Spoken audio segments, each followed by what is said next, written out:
My parents always beat me until I wished I was dead, but then I had this idea. What if they were dead instead? That thought would eventually become a plan to murder his entire family. So you guys, so you decided you were gonna kill everybody in the house? On July 22nd, 2015, police arrived at a quiet home in Broken Arrow, Oklahoma, and discovered something horrifying. 5 members of the Bever family had been murdered, but 2 people were still alive: 18-year-old Robert Bever and his 16-year-old brother, Michael Bever.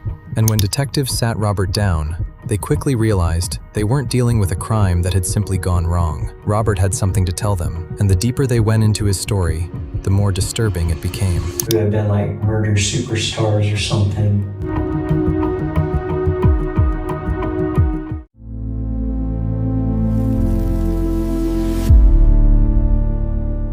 So like I said, we wanted to kind of talk about what happened last night. Can you kind of run me through what happened? Okay, just last night? Well, okay, let's do this. Let's go back to the beginning, because we know some crazy stuff happened last night, and I've heard and talked with your brother, and I know that you guys kind of talked about it before and had some planning. So start there, where you came up with the idea and what you were thinking and what happened. Okay, well, it actually was when I was about 13, and I had always, my parents always beat me until I wished I was dead, but then I had this idea. What if they were dead instead? And so I just kept that thought in my head for some years, and then I finally convinced my parents to let me leave the house and walk down to Micah Tech and get a job. So I started saving up money, got a few $1,000s because I didn't have any bills, bought some leisure stuff, but I also started buying body armor. And I was buying body armor on the off chance that I would ever get to use it, like if I could ever get out of there. But after so many months, I quit Micah Tech, and I was like, okay, I figure I have about enough money now to make this happen. So my brother had already asked me about the body armor. He had kind of a similar interest in it. I was like, sure, I can buy you some too. He had a similar interest in the body armor? He had a similar interest in the body armor. I found out from late night conversations with him that he also had an interest in murder. I thought that was pretty cool. Okay. So so I was like, yeah, I'll buy you your armor rig. And the packages kept coming. I kept having body armor showing up, and my parents were like, why are you stockpiling body armor? I never told them. When I only had my helmet and my plate carrier though, I came into my dad's office one day, and I just looked at him and I said, this is my life preservation rig. And I could tell he was really angry because, he didn't want me buying stuff like that. He was kind of like glaring at me. How long ago was that? A few months ago. Okay. So when did you start buying body armor? I bought the plate carrier, I think it was either really early this year or sometime last year. Okay. And I had to agree to some kind of little waiver that apparently nobody pays attention to that said, yes, I'm over the age of 21. It's like, well, you actually only have to be 18 to buy body armor, but for some reason it said, yes, I am over the age of 21. And so I was worried for a while. I didn't buy anything else because I wasn't sure if I was even going to get this plate carrier. And I was like, well, I have to do this without body armor. Okay. Anybody could lay me out. So, but then he arrived, and I started getting more bold about it. I bought myself a helmet from this veteran. Did you meet him online or something, or how did you? I didn't actually know him, but I could tell this guy wasn't like a seller who was reselling old helmets he found. This was like the only one he had in stock. Oh, okay. Same with my brothers. These were Was that on eBay? Yeah. Okay. Yeah. But these were personal sellers, and I thought it was really nice that they would sell me these helmets. And has ended up being too big because when the Chinese faceplates got here, they wouldn't fit under his helmet. And it was like sticking out, and he was like, I can't see out of this thing. So I was like, okay, after we kill him, I'll take a saw and I'll cut the corners off so it fits in there. And he's like, okay, fine. So that's why we weren't wearing the masks when we were caught, because I never had time to doctor them. Okay. But otherwise, after that, I got myself a balaclava. You know, I didn't want to get helmet hair. Yeah. I got myself some Kevlar sleeves, which I did use last night. It actually saved me because they kept trying to bite my arms. Really? And those sleeves stopped them. It was, you know, they were like trying to take a chunk out of my flesh, but those sleeves stopped them. Dang. Did you still have those on when you got caught? No, they were so soaked with blood, I just stripped them off and threw them on the floor. Oh, so they're in the house somewhere? Yeah, they're in the house, near my closet with the rest of my rig. But, I got myself some Kevlar gloves with the hard knuckles, injected knuckles. I was only using one last night, one to go over their heads so they couldn't bite me. Okay. And then this was my knife hand, and it was bare. Okay. What kind of knives did you have? Like in 2013, I bought myself I want to say it was 11-inch, an 11-inch hunting knife from Survivor Knives. Okay. And then about a few weeks ago, I ordered a 15-inch hunting knife. Okay. And I used those. I also had a pear knife. It was a little tiny surgical blade. Okay. That's what I started out using. I got that as a sample at like Razors or something so many years ago. Okay. I don't know why I held on to it, but it broke. I tried to use it. Okay. But that was about all I was using. So you got the kind of the body armor, the helmets, the mask, then you had the knives, and during all that time you kind of talking with your brother about this stuff too? Yeah, we were talking about when to do it. Originally we were thinking September, got bumped back to August. Finally we were like, nope, let's do it this week, let's do it on Thursday. And why did you decide on Thursday?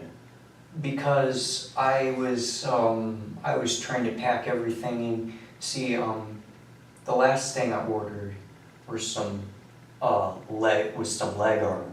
Okay. From a Riot Gear set. We got those, so now we have full rigs, and I was like, okay, what else we need? We need guns. Okay. So I went on the official Mossberg website. I found a real nice Mossberg 590A one. Okay. With the stock, and I ordered that. It was only about $529. And you paid, do you have like a debit card or credit card or something? Yeah, I was using my debit card. I paid cash for everything. I stopped working at Micatech after I got so many thousands of dollars, so I had like a budget for this. It's in my book. Your book? Yeah, I have a little book in a lockbox underneath my bed. Okay. It talks more about it. Does that lockbox, how do you unlock it? It's already unlocked. Okay. It was just three dial combinations on each side, but it's already unlocked. Okay. I was just making the last entry before we did it. Oh, okay. Um, So you ordered the shotgun, how was that gonna get here? Where was it going? well, I already did my research. Funny thing was, we were originally planning to do this with knives, but then I found out you can order guns online, and that was just mind-blowing because my parents hate guns. Yeah.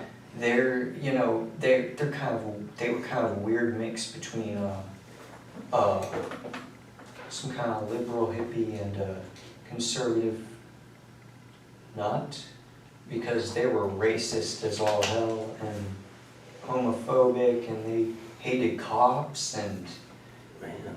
you know, I just hated everything about them. And for another thing, like my dad always told me, you know, I gave you life. I'm your God. Wow. You know, Did they go to church or anything anywhere? they never went to church. I don't know where they got all their ideas. Huh. So, did your research and found out you could buy guns, Yeah. and you ordered this shotgun. How did that work out?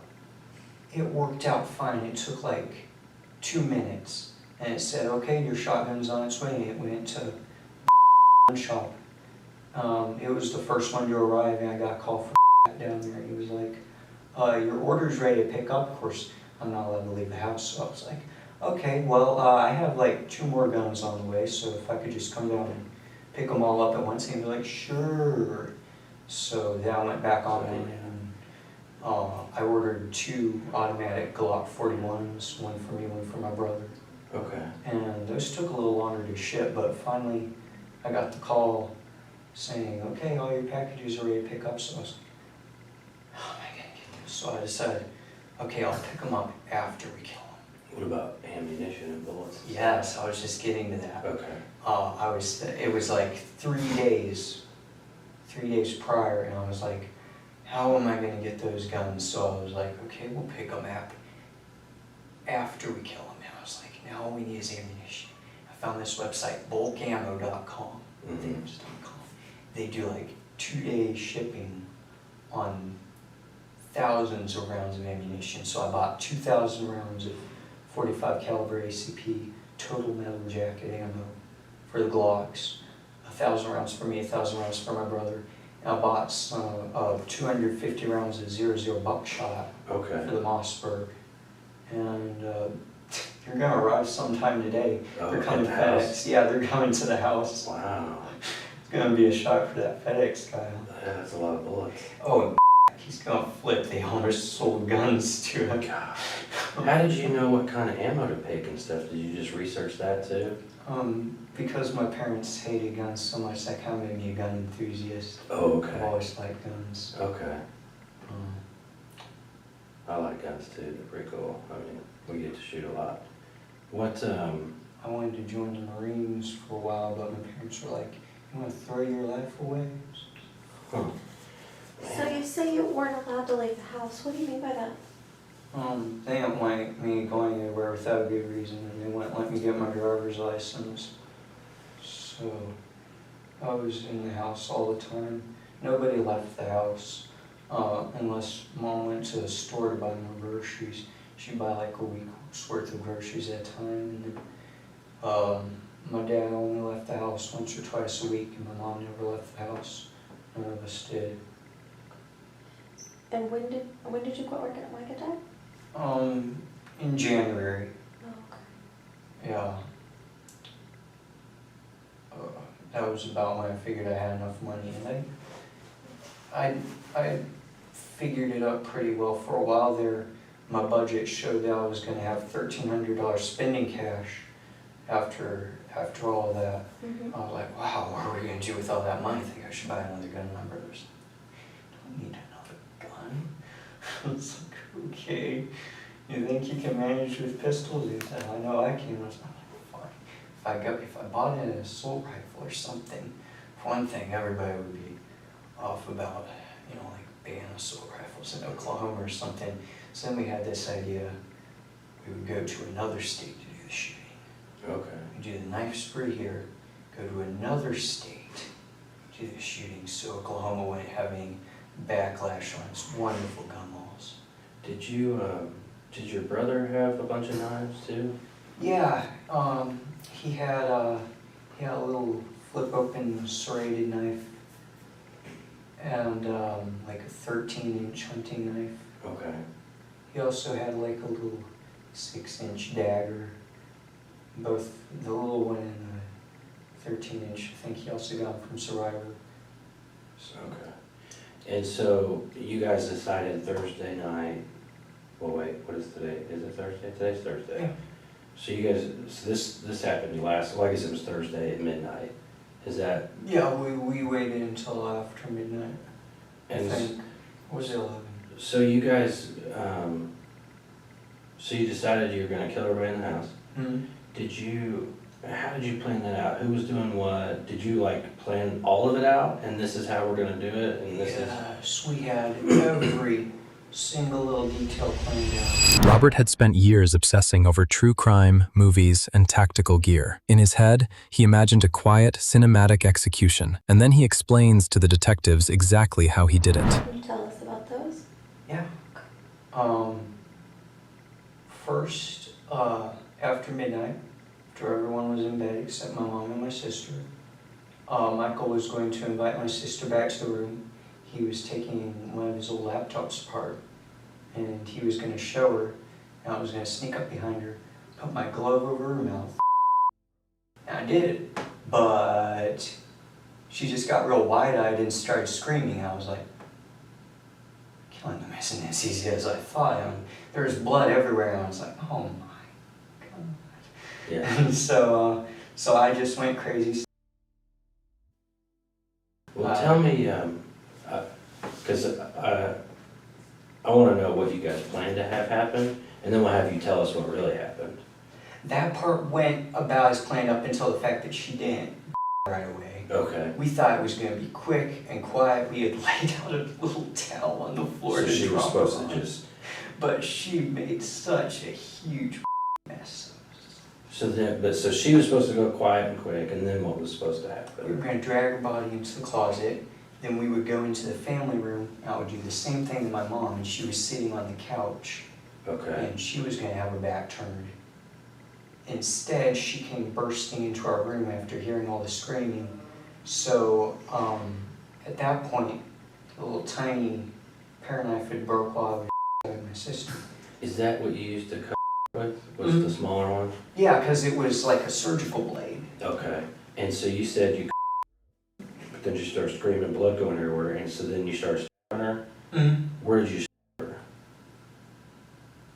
That's where it gets complicated because I'm still trying to remember all the details of because, when I saw somebody move, I just started jabbing at them. Okay. And I wasn't making any expert stabs, I was just trying to get them to stop moving. Okay. So, She just stabbed her a bunch of times, do you think? yeah, but it made my arm so tired that by the time we were getting out of there, I couldn't lift this arm. Wow. And was that before your mom had come in there? No, I was still ready to go. I was like, it's too late to stop. So when she came in there, I dropped the handle for the broken pear knife. I took my 11-inch hunting knife. Where was that?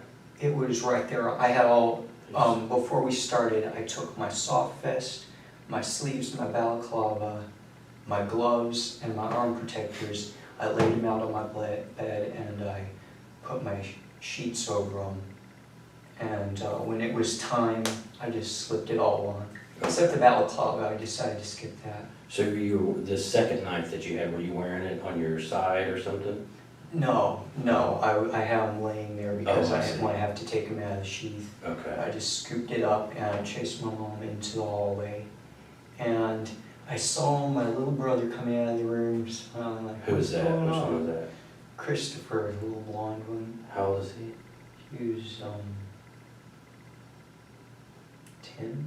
Okay. So he comes out kind of like, what's going on? Yeah, he was like, what's going on? And then he sees me start stabbing mom and she's screaming. And he was like, and I managed to stab him in the arm and he took off running. I don't know where he went. Okay. Where did you stab your mom? First I stabbed her in the stomach. I did kind of a low blow swing at her. And then I started going for her throat, but I think I missed and I hit her in the jaw or something. Oh gosh, okay.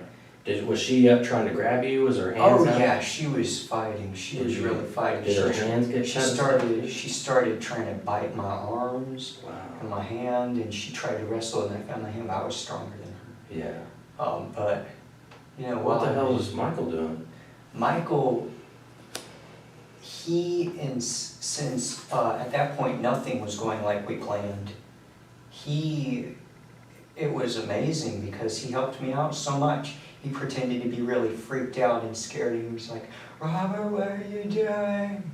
And Mom was screaming, "Call the police." And Michael was like, I'm calling the police. And as I was walking away from her, and Michael whispered in my ear, "Hey, come on."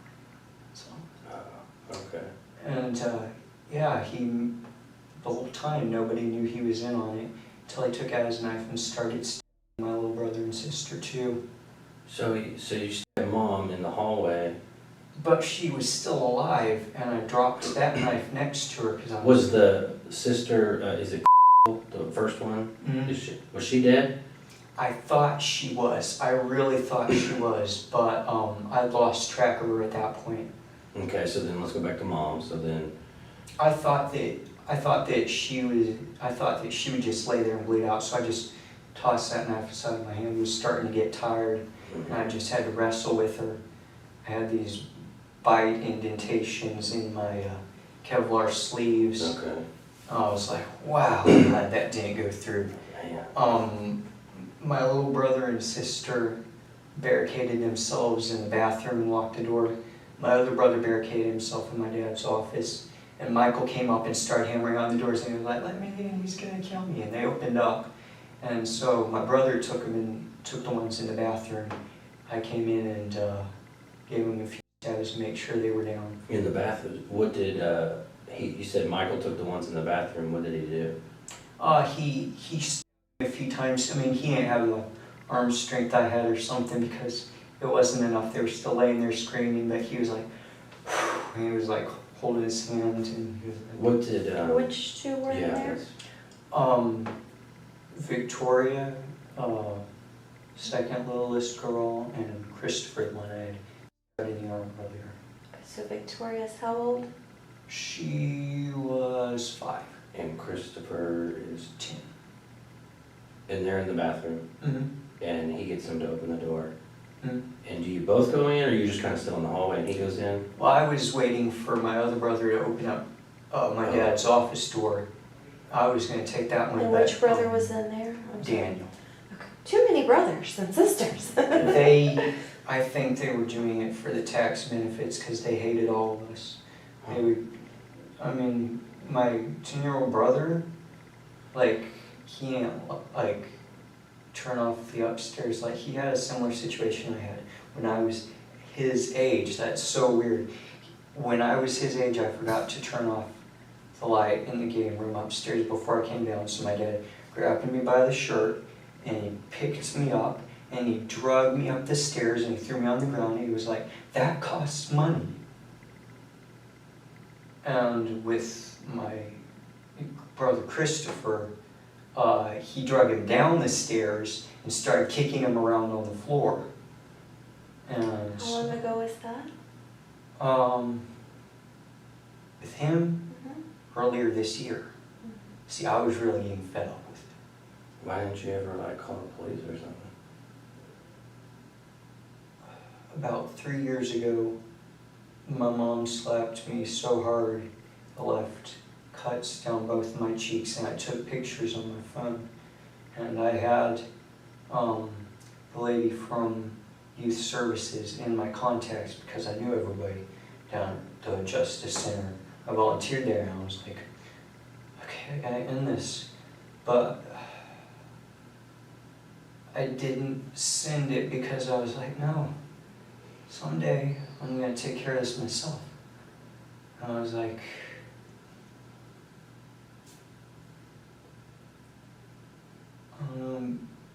it just didn't feel like that would do enough justice.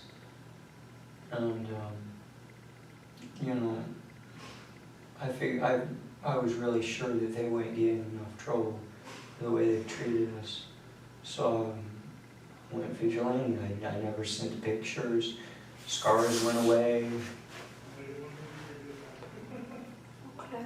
Mom thought it was hilarious, called me the Joker for a while. Sounds like that was pretty traumatic for you. Well, I took care of it. I don't feel bad anymore. Well, so you said you were waiting to go into the office. Did you see, Michael? You said he stabbed your brother and sister that were in the bathroom? I just saw when the door opened, he like kicked it open, did a like macho cowboy kick, leaned back and kicked the door open, I think knocked my sister down, and he just went in there with his knife raised, and I could hear it. Okay, I hate the sound of a knife hitting bone. It's like, yeah. So, and then what did you do? You went into the office or something? no, because he refused to open up. I think he could see my blood-stained socks underneath the door. So I did a little tactical thing. I leaned up against the wall next to the door, and my brother came out, and he started hammering on the door, and he was like, he did the same thing. He was like, let me in, he's gonna kill me. And while he was doing that, I went into the bathroom and made sure they were dead. Walked back out. Where did you stand in the bathroom? That was Christopher and Victoria? is that Yeah, right? but they were so little, I think I just stabbed them in the chest and my knife went right through them. Okay. They were still alive when you went in there though? Yeah, they were screaming. But they had Really. both been stabbed by Michael. Yeah, they were laying there in their blood. Okay, and screaming and stuff. Mhm. And then you stabbed them, and then did they die? Or they quit screaming? No, they kept screaming. I don't know when they stopped screaming. There was a lot of screaming going on. Okay. But anyway, finally, my brother in Dad's office opened the door just a hair, and my brother put his hand in there and pried the door open. He was like, all yours? So, okay. I walked in there and I bent him over. I bent Daniel over, and he was like, what are you doing? I'm with you. I was like, I'm not going to give you a knife. So I just stabbed, I think I stomach or something several times and threw him down. And I thought he was dead, but then the alarm went off because my parents had already set the alarm for the evening. The siren was going off? Yeah, the siren was going off, but only for like a split second, and my brother ran to the console and disabled it. He told me, Crystal's going outside. I was, And she's the first one yeah. from the bedroom. I was like, are you kidding me? My mom had drug herself all the way to a couch. And she was laying there still saying, why isn't anyone calling 911? Did someone get a phone at some point?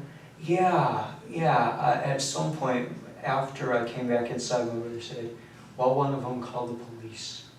Okay, well then go. So, Michael tells you that Crystal's gone outside, so then what did you do? I followed her outside, and I found her laying there in the grass. In the front yard? And she was just laying there, and when I came close to me, she started saying, my brother did this to me. I was like, shh, shh, shh.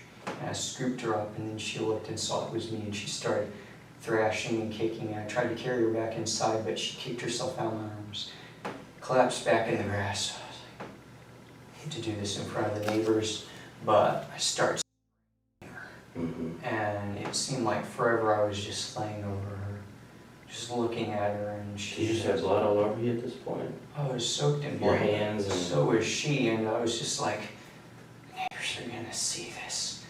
But I just laid on top of her throat for a while until she made a gurgling noise, and I thought, well, that's gotta be it. So I was so tired I could barely stand up. I pulled myself up and I staggered back inside, and I just left her there. I was like, I can't move from inside. I came back inside, and I was still holding my 15-inch hunting knife. I had switched to that one because it's a straight blade. Mm-hmm. Stabbed through them a lot easier than the other one because it was kind of curved. It's like for skinning or something. It didn't stab as well as this one. So I was holding that one, and while my brother was telling me something about, well, one of them called the police, because now they're coming. He said it was on his phone. Somebody had called 911, so he said he just destroyed the phone. And he said, we gotta forget the ammo, we gotta forget the guns, we gotta get out of here. And then I heard this voice go, Robert. And it was my dad coming down the stairs. After all this, he's finally woken up. He was asleep upstairs. And he started coming down, and I was like, c'est la vie. I walked back into my room and waited for him to come around the corner, and he came in there and he was like, what are you doing? He was all flexing and everything. So I just jumped on him and started stabbing him, and he was like, why are you doing this? And he said something along the lines of, I'm gonna. And I think I got him in the lung or something, because I only had to stab him a few few times and he gurgled, and that was that. So I just, and that was all of them. So I tossed my knife down. Michael was back there. He was like, "Get your armor, let's go." Where was Crystal still outside? Yeah, she was still outside, and I was stripping off my bloody socks. And I reached up into my drawer and took out some new ones, put it on, slipped on my boots, and I said, "Michael, I can't really get up." And he said, "Did you get hurt?" And I said, "I'm just so tired." And I said, "Crystal's on the front lawn, could you drag her inside?" And he said, "I'm on it." And apparently he drove her into the front entryway. While I was, I picked up all 4 steel plates, a helmet, his plate carrier. I was already wearing my plate carrier. And I walked into the living room next to the entryway, and I was like, "Oh, where are the keys?" And he said, "They're in Mom's purse." I said, "Where's Mom's purse?" He said, "She had it hidden somewhere." It's like, we don't have time for this. And we really didn't, because like a few seconds later, somebody was banging on the front door and they were yelling, "Open up." And then started crying and saying, "I can't." I was like, she's still alive. And at that point, I couldn't kill her, because if she could survive all that, I was like, okay, you deserve to live, good for you. So I just walked back the other way, and Michael was like, "We're gonna have to do civilian, you know, they're gonna be all over the place out front." So I was like, "Then follow me." And I started putting the plates in my plate carrier. No, he started putting the plates in his plate carrier, but I was still carrying my 2. And we went out the back door, and I had him hold my plates while I jumped the fence. Then he handed me the plates, he jumped the fence. We started walking down to the park. I dropped one of the steel plates, but I was too tired to pick it up. With the house in ruins and the home alarm tripped, Robert realized 911 had been called. The heavy tactical gear that made him feel invincible was now the very thing weighing him down. I was staggering, and I couldn't lift this arm. I was carrying everything under this arm. I had my helmet under this arm at some point, but then I put it on. And we went all the way into the forest, and I slid off the gravel path at one point into some thorns and got all cut up, and Michael was like, "Follow my voice and crawl back up here." And I used my plate to heave myself up. I was like, claw myself up. And I finally got back up on the path, and I was just laying there for a moment. And I was like, okay, well, we did the main part. Shooting wasn't really important. And Michael's like, it was out of our control. I was like, that was a lot harder than I thought. They did not die easy. And Michael said, well, at least they're gone. The world's a better place. And I was like, yeah. And it gave me the strength to get up and put my plate in my plate carrier. We kept going down the path, and Michael was like, wait, I don't need my back plate. He took it out and he like flung it to the side. He was like, now they'll go that way, see? I was like, okay, I still need to rest. So we cut off into the woods, down just a narrow dirt path. And then after we felt like we had gone far enough down there, we stopped on a riverbank and laid down, and I stripped my steel plate carrier off, because it was getting too heavy on my chest and I couldn't breathe. I was wearing the soft vest under my shirt, and then I was wearing a plate carrier, and it's fine for walking, but laying down those plates, I'm just too small of a person to hold that kind of weight. So I stripped it off and left the plate carrier, and Michael was like, you gonna leave your plate carrier? And I was like, no, I might carry it. So I just need to rest for a minute. Exhausted and completely out of breath, the two brothers collapsed along a riverbank in the dark, waiting for the inevitable. Minutes later, a Broken Arrow K-9 unit tracked them directly into the brush. So I took my helmet off and I laid it down and I used it as a pillow. I don't know how long I laid there. Michael started throwing up, and I was like, yeah, just give it a moment, you'll be fine. I patted him on the back and I said, it was a pleasure doing this with you, you're the only one who understands. And then we saw flashlights, and so I said, lay down and be very still. So we did, and that's when we got caught. Okay. When did you know that the cops were there? When did you first know the police were there? I heard sirens sometime while we were down crossing the park to go into the forest, and Michael was like, you think that's them? You know it's them. Mm-hmm. What else could it be? A dog came up on you? Police dog? Yep, dog came up on us, and I heard a bunch of shouting. I couldn't tell what they were saying at first. Finally they said, get on your stomach and show us your hands. And we both complied and said, yes sir. Showed them their hands, and then one of them like yelled knife boot or something. And the dog started attacking my brother. I was like, what are you doing? And I heard one of them yell, there, you see that knife there laying in the dirt next to him? I was like, Michael, you brought your knife? Well, I guess he wanted to keep going. He's stronger than me. He's got a lot more will to him.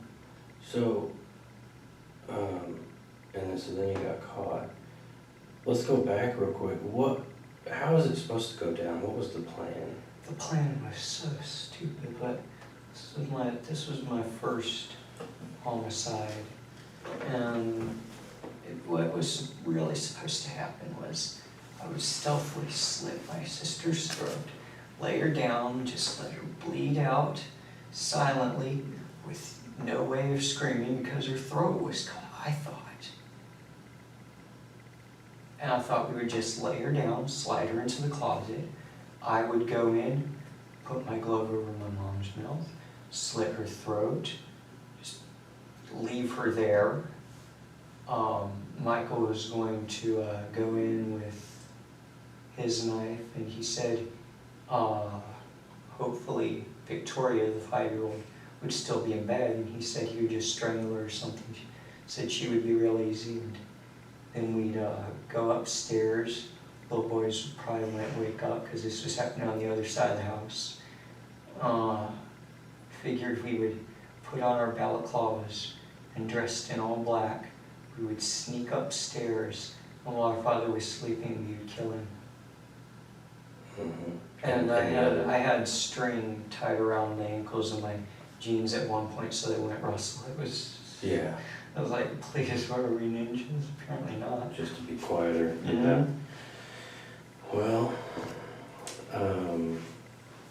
and then if that had all gone perfect, killing all of them in the house, because there's the baby, right? The toddler? Yeah. Was there plans what about killing her? I figured I would just with my axe. Okay. So. And that would have been everybody in the house then? Well, no, we'd have to go downstairs and kill the boys, but. Oh, the boys, okay. They didn't have cell phones, they wouldn't know what was going on. And then what would you have done if everything went that way? What was supposed to happen, because I had no idea it would be such a big bloody mess, we were going to line them all up on a tarp, clean up the blood. I was going to make a video interview with me and Michael in front of the bodies, talking about why we did this, what our future plans were, a little bit of background about it. I was going to put the video on the flash drive and destroy my phone. We were going to destroy all the electronics in the house. I hate electronics. I was going to take the family vehicle up to Walmart. I was going to buy 8 tubs and 4 lids, double stack the tubs into 4 sets, chop up the bodies, put them in the tubs, and then put them in the attic. And then when morning came, the ammunition arrived, put them in the vehicle, drive up, pick up the guns, and then leave the state. Mm-hmm. And what were you going to do once you got out of state? Did you have a destination? We had no destination, but I bought a road atlas so we could look around. Kind of wanted to see America before we did this. and go on a road trip. Okay. And what were you gonna do with all the guns and ammunition? We were going to the Glock 41s are supposed to come with one spare magazine, one loaded, one spare magazine each. Load them up, keep one extra magazine with us, walk away from the vehicle from a secluded place, walk into a populated area and kill no more than 10 people, then walk away, start stripping off our armor, put them in duffel bags, put the guns in our backpacks. We were also going to make Molotov cocktails so no one would follow us. We'd just light the place on fire or something. Walk back to the vehicle, drive away, and see if we could do that. Hit a bunch of places, and 10 bodies would add up after a while, and maybe people would start to get some sort of idea this is the new thing. Why would you want to kill so many people?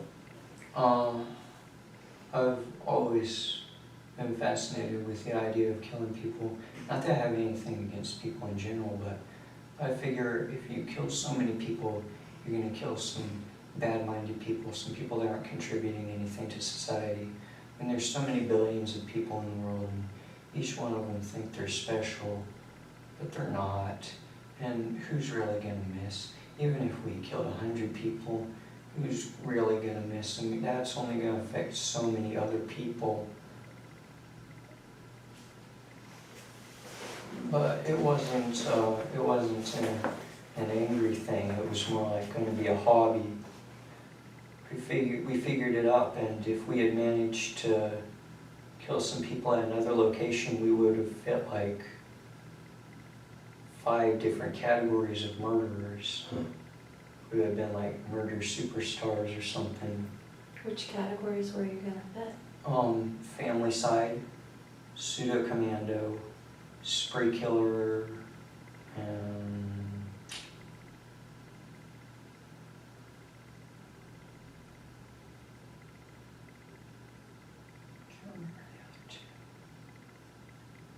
I can't remember all of them, but those were the main ones.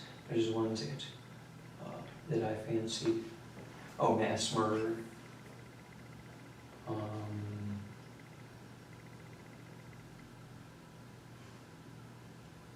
Can't remember the last. So you were gonna make this video? Yeah. And what was this video, what were you gonna say? I was going to start out with my brother holding the weapons in the background, and I was saying, I'm just here in my house with my bloody weapons, but you know what I like a lot more than bloody weapons? These 4 tubs that I've got here to store my dead family members. And I'd give a thumbs up, and we'd sit down, and I'd turn to my brother and be like, so Michael, why did we do this? He would talk about why he thought we did it. We'd compare thoughts, and I didn't really have it planned. I just knew it was going to be good. Because whenever me and my brother sat down, we could brainstorm. Okay. Did you think like, so this video would become like kind of a pop culture thing and people would want to see it? And... Yeah, we were planning on making 2 versions actually. One that just showed the tubs. It could be put on YouTube or something.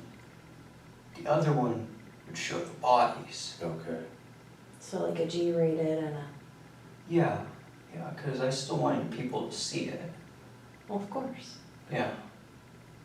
When you guys would brainstorm and talk about the murders and going from state to state, did you talk about like being able to see yourself on the news and social media and stuff like that? That's why we didn't kill ourselves. Oh. We want to see the aftermath. Oh, okay. We want to see if it wakes anybody up. What do you want it to wake them up and then realize? Murder isn't really so bad. I mean, sure it's illegal, but what's wrong about it, you know? You see, I'm not saying I'm pegging for a death sentence here, but if you kill one person, you've paid society back. If you kill more than one person, what are they going to do? Kill you multiple times? it's kind of like becoming a god. So do you think they all deserve to die? My family, yes. They were very bad people. They were the bane of society. Even They made it. They made a system. even the 4-year-old? Yeah, she was starting to show those traits. She didn't like me. She told me she hated me once. And my parents were like, I don't know, they almost seemed to support her. They were like, hey, you stay away from your brother. I never told her anything. She never saw my body armor. She just didn't like me. It was trendy not to like each other in the house. Fighting stuff. Sounds like there was a lot of people in the house at all times.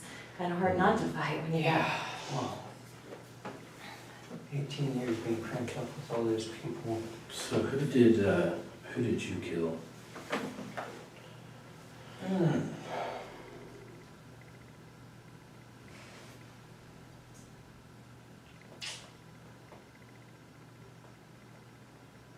Let's see. I know 5 of them died.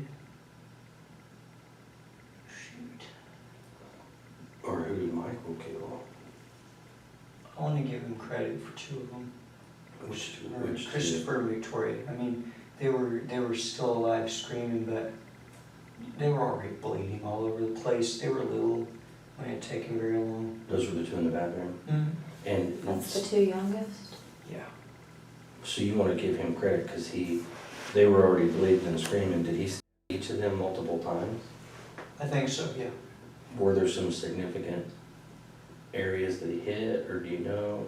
I really don't know, but I mean, there was so much blood, and up until a few hours ago, I couldn't remember myself because it was like up until the very second I saw my sister, my mind was like, it worked like clockwork. I was planning every second, working on every detail, thinking about the future, pondering philosophy, whatnot. But the second I saw her, my mind went blank, and all I could do was keep seeing people, and I wore myself out. It wasn't until about when, sometime while I was sleeping in the holding cell, that I started remembering what actually happened. I'm still thinking about it. So if he killed those 2, then that means you killed Mom and Dad and Daniel? Mm-hmm. Okay. How do you know that you killed those 3 people? I saw their bodies. I saw them not moving. 2 of them gurgled. With Daniel, I think I got him through the lungs at one point, and Michael was like, whoa, I didn't even know you could do that, because once I got him through the lungs, he just collapsed. He was dead right there. Okay. When you stabbed your mom, you said you kind of her in the stomach. Well, let me just ask it this way, I guess. When you were stabbing people, your intent was to kill them? Mm-hmm. Okay. What about Michael? When he was stabbing people, was that his intent? Was to kill people? Well, that was the plan. He was supposed to kill, so many of them. I was supposed to kill so many of them. When we were doing the shootings, he would take 5, I would take 5. Nothing went to plan. But you guys had talked about that, and he had said, yeah, I'm going to kill so-and-so, and I'm going to kill this many people at this point. Mm-hmm. Is that kind of how that happened? Yeah. Did you get any cuts on your hand from your people? No, I walked out of the house without a cut on me. I got all these scrapes and cuts and stuff from when I collapsed while we were running. I had stripped all of my, I had stripped the sleeves and gloves off, and that left my arms exposed. Was there ever a time when you guys were planning this, or while it was going on, that Michael tried to stop you and said, this is dumb, or it's wrong, or anything like that? No, he was my strength. He always told me this is what we were meant to do. Mm-hmm.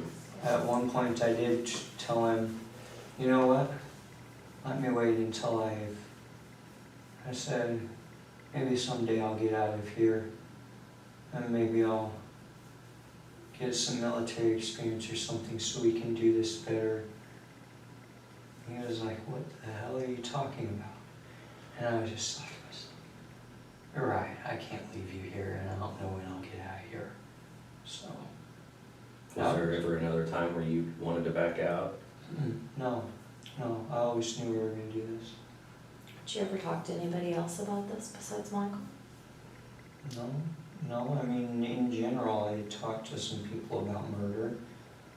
There was this girl at work, I thought she was like me until I found out that she just liked to take stuff from people. She liked to get pregnant all the time, and she liked to take people's money. I gave her $40 myself, which I very much regret, but she liked talking about murder with me. I liked talking about murder. She would get threats at school sometimes, and she was crying, and I told her, why don't you let me kill them? And she was like, I'll take care of it myself. I said, are you gonna kill them? She said, probably not. I was like, that's so weak. And that was one of the last times we talked. What was her name? Emily. She from here, VA, or somewhere else? Yeah. She lives in the neighborhood I used to live in, actually, a few houses down. Where did you used to live? Huh? And where was that?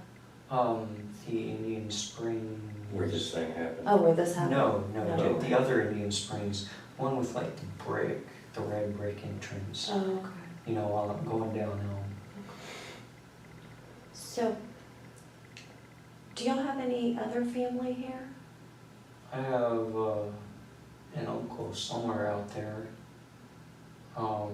Two uncles actually. One of them ex-Navy.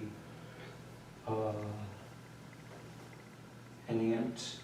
I don't know if she's still in Kansas. A grandmother in Missouri and a grandmother in Florida. Another aunt, I think, is in Florida. The uncles, are they here? Like in Oklahoma? One of my uncles, I think, is. Okay, what's his name? Okay. Okay. Yeah. Was there anybody Do you else? know? Oh, go ahead. I was gonna say, do you know where he works or anything about him? All I ever knew is that he liked guns too, and I didn't really get to talk to him about it, but I always admired him for that. Okay. Go ahead, I'm sorry. Was there anybody besides you talked to about killing people?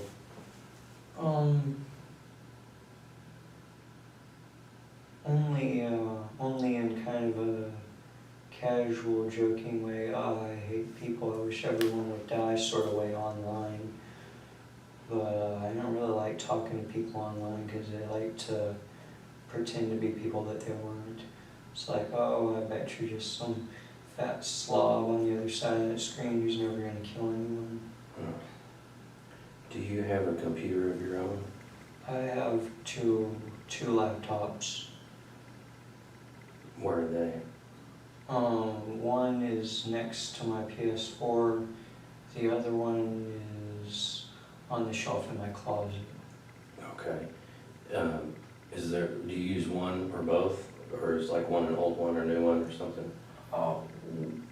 One of them is an old one that I stopped using when I got the new one. I accidentally dropped the new one time and crashed the hard drive. So I had to go back to using the old one for a while, but then I bought a new hard drive for it. For your new one? For the new one, yeah. Okay. Do you have, is it password protected, your laptops? Oh, yeah. Would you tell us the password for those? Mm-hmm. Okay. You got it. Maybe.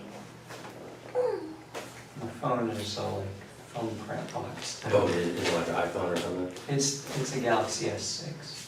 And it reads your fingerprint? It reads my fingerprint. Oh, okay. But could you put in a code if you can't get it to do the fingerprint? Yeah, it's the same password actually. Oh, okay, What's cool. your password? That's a long password. All my other passwords are randomly generated hexadecimal byte. They're just a bunch of letters and Yeah. numbers that I can't memorize. I've got a notepad with it all on there though. Oh, And that's the same one for your phone also? Yeah, for both laptops and the phone. Do you know if Michael ever talked to anybody else about this? I don't think so. He never had a job, so he talked to fewer people than me, unless he talked to anyone online, but I don't know anything about that. Either one of y'all in any groups online or? No. Just like to follow what's going on with the Marines and Deputy Med and others who served in Terminal Lance and Citizens Against Cop Block. I just follow those pages though, I'm not like an active member.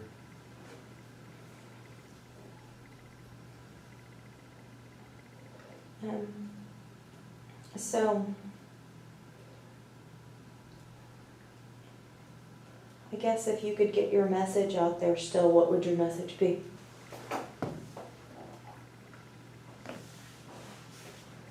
If you know someone who isn't contributing to society, kill them. There's too many people in the world as it is. Every day there's more people in the world than there has ever been before, and they don't matter. If they're not doing good, kill them. Look at the position we were in. It was practically prison circumstances, and we were still able to do this, and we had so much more planned. Anyone can do it. Yeah.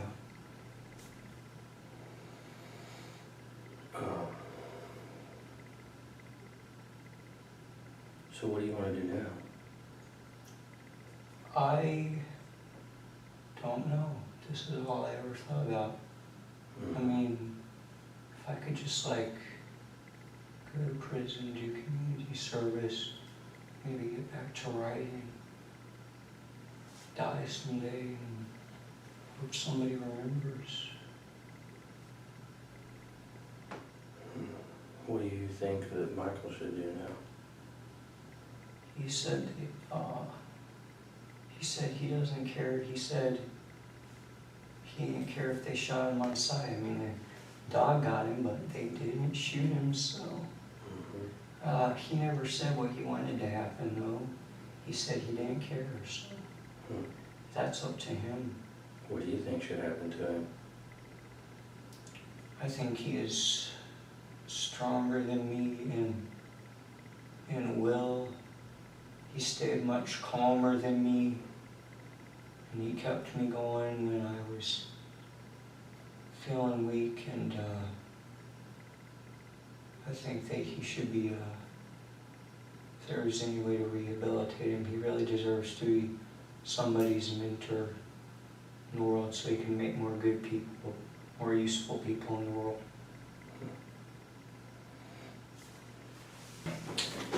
Is there anything else that that you're leaving out, forgot about, or that you want us to know?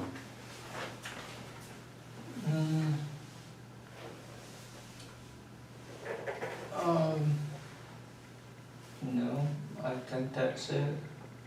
I have a full list of body armor and weapons on the flash drive on my keychain, along with some background art I made. Okay. It's got like Where's your keychain? it's hanging on a nail next to the clock on the right lower side of my shelf in my room. And then you've got the notepad that's under your bed in a lockbox. And that's got kind of some writings about this.